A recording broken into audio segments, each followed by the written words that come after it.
Hey everyone, it's Stephanie, and you're tuned into the review of Married at First Sight Happily Ever After, Season 1, Episode 8. So this week was the finale, and I think it was a pretty even keel episode.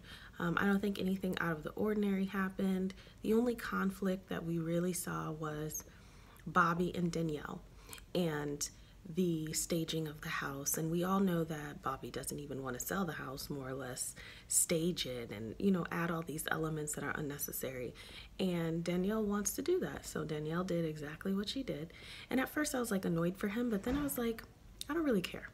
Because if he can't fight for himself, then why should we all get so upset? I mean, he's making his own bed, he's lying in it, and it is what it is. Like, I towards the end when I was watching him, drink the beer and not, shut down and not really get engaged, I just stopped caring. I just stopped caring because it's his choice and he can do whatever he wants to do or not do, and he has to deal with it. The one upside I will say is that we saw Danielle try. She took a little bit of advice from Pastor Cal and she said, I'm feeling better. Let me do something, let me show him that he's appreciated. At first, I was like rolling my eyes because I felt like she should have been doing that anyways. But if we're looking for the silver lining, she's doing it now, or she's attempting to do it. So they played this cute little game where she gave him a harmonica, and every time he needed her, he would blow it. And of course, he took full advantage. I don't blame him for that. She loaded the dishwasher. I don't know if she did anything else, but that's part of my eye rolling. Like, okay, you loaded the dishwasher. I think that not having done anything, or from our perspective and what we're able to see, her not really being the doter, she could have stepped it up more than that. But it is what it is. If he's happy, you like it, I love it. Because at this point, it's about them two and what they want. So I'm just, we end up fighting so much for Bobby, and we realize, like, we're the only ones in the ring. Bobby's not even fighting anymore. So whatever. The assignment that was given to all the couples this week was for them to write a letter to their unborn child about their spouse, which I thought was so sweet because it was a great way to kind of talk to this new little person that's here but not yet here. And then you got to also hear your spouse talk about you and what they thought about you. It was just such a great exercise, and I really like that everybody embraced it so well.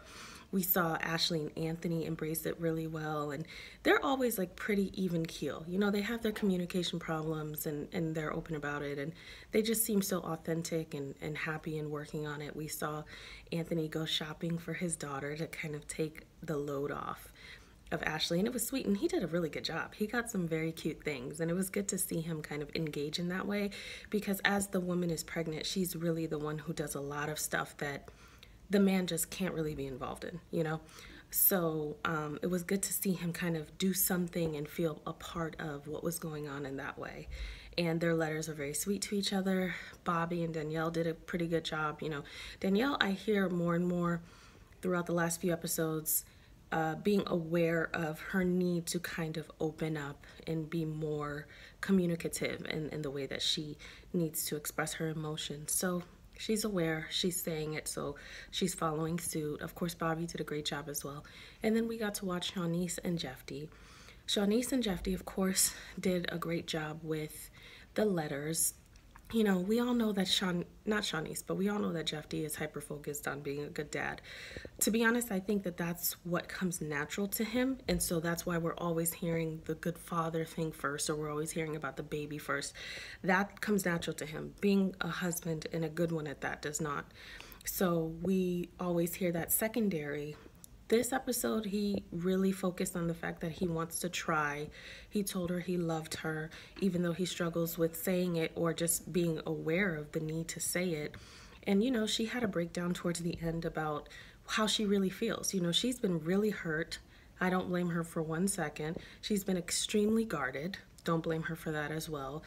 But there are emotions behind that. Anger is the easiest emotion to show, but it's often reflective of hurt, not necessarily rage. The latent, hurt becomes rage. And so that moment was really sweet with the two of them.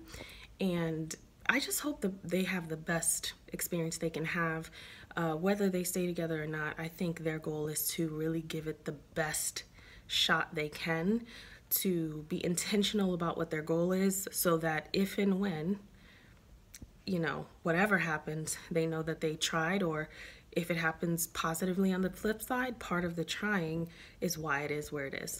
So that's pretty much it. I'm glad to see that, they all kind of ended up in a decent space. I don't know what's going on with them now, but I always wish them well. And thank you for watching this season with me. This was a really good spin. I really like this spin-off. I hope everyone has a wonderful holiday, and I will see you in a few weeks for season 8, I think, of Married at First Sight.